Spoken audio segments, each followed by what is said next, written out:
Bapak, ibu-ibu, setelah menonton video tadi, saya akan mengelompokkan. Jadi saya akan membentuk kelompok.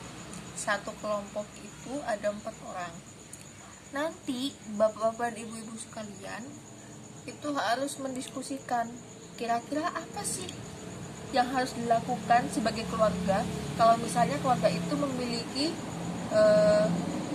anak yang mengalami disabilitas seperti itu tadi, yang tidak punya lengan, hanya punya kaki, kemudian hanya bisa menggelinding.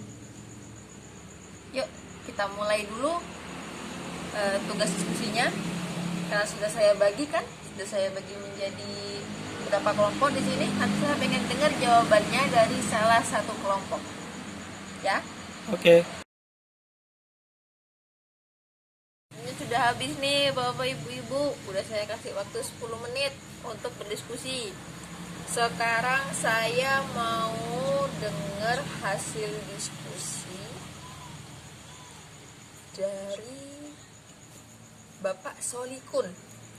Aduh, saya. Iya, saya lihat tadi Bapak Solikun nih yang paling serius nih dalam mengerjakan tugas diskusinya. Saya pengen tahu jawabannya seperti apa.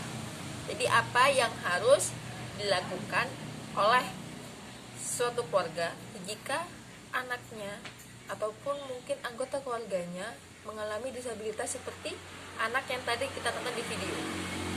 Makasih ya Bu. Ini mewakili teman-teman diskusi saya, jadi saya ngomong sendiri.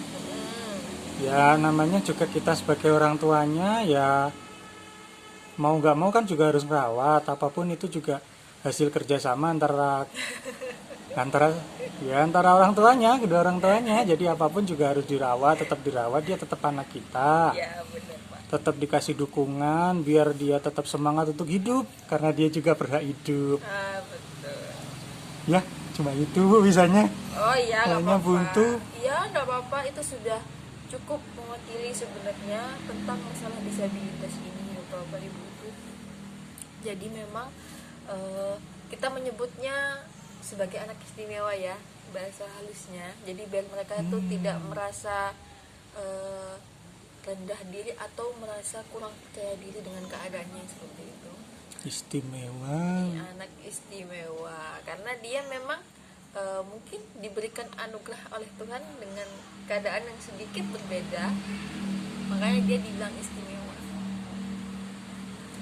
Jadi memang untuk merawat merawat anak istimewa seperti itu tadi memang butuh perhatian khusus, apalagi anak kecil. Anak kecil tuh perasaannya masih agak sensitif, apalagi ketika dia tidak memiliki kondisi fisik yang sama seperti teman-temannya. Pasti dia akan merasa minder, merasa kurang percaya diri, lalu akan lebih banyak mengurung diri di rumah. Kalau dia sudah banyak mengurung diri di rumah, lama-lama dia akan jadi depresi, ibu-ibu, bapak-bapak. Dia akan depresi memikirkan keadaannya seperti itu. Makanya kita tugasnya sebagai orang tua ataupun sebagai keluarganya itu harus mensupport dia, memberikan semangat hidup bagi dia, bahwa hidup dia itu tidak sia-sia meskipun keadaannya sedikit istimewa.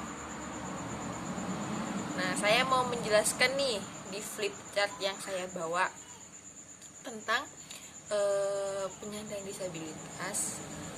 Sebentar ya Bapak Ibu. Nah,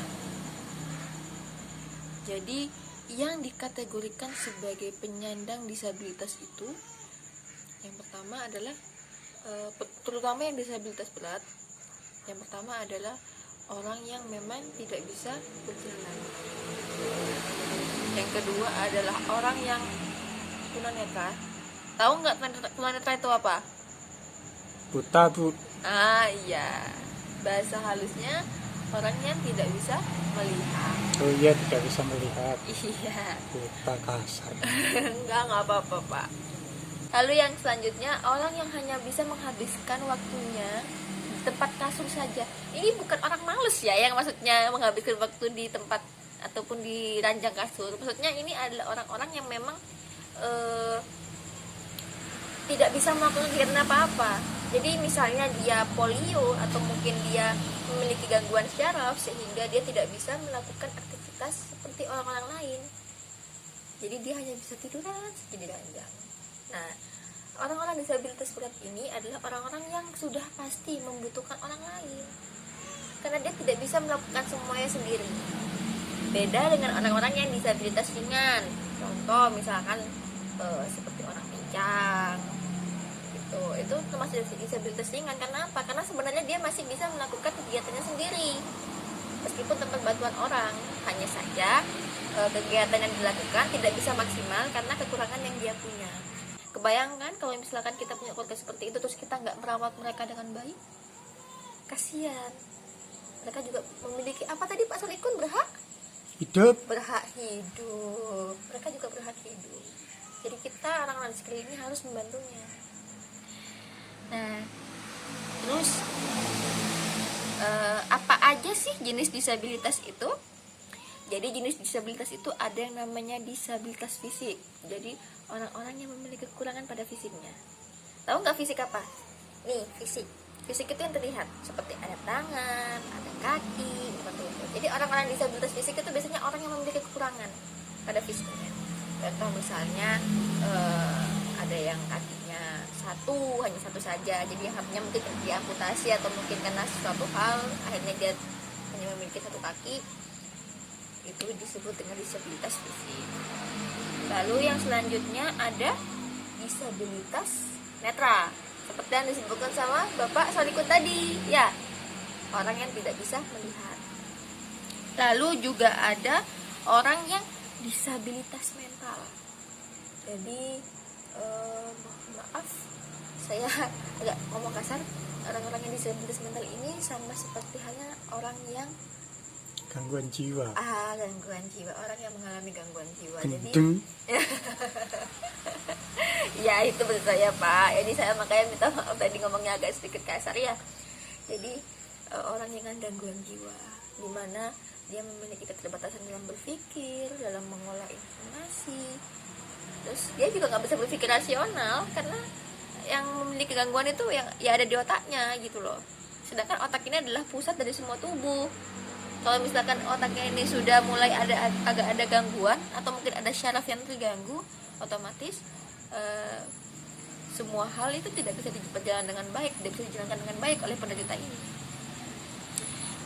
Lalu ada disabilitas rungu dan bicara. Nah, disabilitas rungu dan bicara ini biasanya orang-orang yang pendengarannya itu sudah terganggu dan juga bicaranya itu tidak lancar ataupun bisu, seperti itu. Lalu yang kelima itu ada yang namanya penyandang disabilitas intelektual. Jadi orang-orang yang mengalami penyandang disabilitas intelektual ini biasanya memiliki keterbatasan dalam merespon, keterbatasan dalam memahami sesuatu yang sudah diajarkan oleh orang-orang di sekelilingnya. Hal itu bisa saja terjadi karena mungkin di dalam ketika dia berada dalam kandungan ibunya kurang nutrisi sehingga perkembangan otaknya itu kurang maksimal. Waduh. Jadi makanya saya ingatkan dari pertemuan yang kemarin juga bahwa ibu hamil itu harus makan makanan banyak yang bergizi. Jangan hanya makan yang dingidamkan saja. Harus makan makanan yang banyak mengandung vitamin supaya apa? Perkembangan janin di dalam perut itu bisa optimal, bisa maksimal. Kalau misalnya nauzubillah perkembangannya menjadi kurang optimal seperti ini, kemudian lahir dengan kekurangan intelektual atau mungkin dengan menjadi penyandang disabilitas intelektual seperti ini, nanti yang repot, yang sedih siapa? Orang tuanya juga kan, gitu. Jadi itu tadi beberapa jenis-jenis disabilitas. Lalu yang selanjutnya saya mau memberitahu apa aja sih hak-hak penyandang disabilitas, karena meskipun orang yang terlahir kurang sempurna itu juga memiliki hak hidup. Di negara Indonesia ini semua orang memiliki hak hidup, orang gila sekalipun. Makanya kalau ada orang gila kan langsung dibawa ke rumah sakit jiwa supaya dia bisa menjalani hidupnya dengan baik. Sama seperti penyandang disabilitas ini, bapak-bapak, ibu-ibu. Nah, yang pertama, penyandang disabilitas itu berhak untuk Hidup. hidup seperti yang dikatakan sama Pak Solikun tadi. Lalu yang kedua, bebas dari cercaan, bebas dari olokan atau bullying. Ini lagi ngetren ya bahasa bullying ya. Jadi ibu pasti sudah mulai paham nih dengan kata-kata bullying ataupun olok. Lalu yang keempat, ada berhak mendapat bantuan hukum. Jadi jika penyandang disabilitas itu terlibat dengan hal-hal yang berhubungan dengan hukum, maka dia berhak untuk mendapatkan bantuan hukum. Tadi misalkan mendapatkan pengacara dari dari suatu pengadilan supaya dia itu bisa tertolong gitu. Lalu yang keempat, yang selanjutnya berhak bersekolah. Penyandang disabilitas itu juga berhak bersekolah loh. Jadi biar dia merasa percaya diri, dia juga bisa meningkatkan komunikasi dan juga meningkatkan jaringan sosial yang ada di sekitarnya. Yang selanjutnya, berhak bekerja juga untuk bisa menghasilkan uang supaya bisa hidup dengan layak. Berhak hidup sehat, ya jangan mentang-mentang dia kekurangan fisik lalu kemudian dia dibiarkan begitu saja, dibiarkan sakit begitu saja, itu tidak boleh. Ya.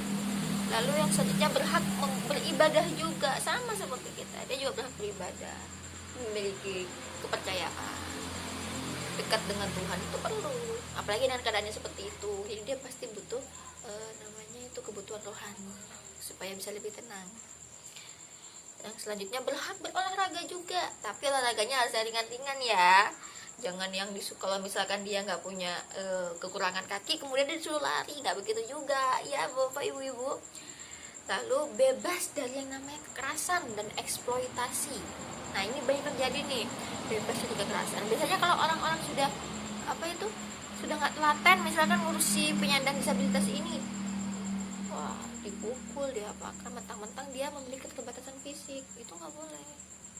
Dia dilindungi juga oleh hukum. Jadi kalau misalnya kita melakukan kekerasan pada penyandang disabilitas itu juga ada hukumannya loh. Makanya harus bisa melewati dengan baik ya. Jangan sampai melakukan kekerasan, kemudian jangan sampai melakukan eksploitasi. Contohnya misalnya dimanfaatkan untuk kepentingan pribadi. Misalnya orang yang kekurangan fisiknya disuruh mengemis, disuruh mengamen. Padahal kadang fisiknya kan tidak maksimal seperti itu. Lalu tidak dikucilkan, tidak dijauhi. Karena seperti yang saya bilang di awal tadi, kalau dia dijauhi maka dia akan merasa minder. Dan selanjutnya diperlakukan sama dengan orang lain. Jadi semuanya harus sama rata. Begitu ya Bapak Ibu ya, bisa dipahami ya.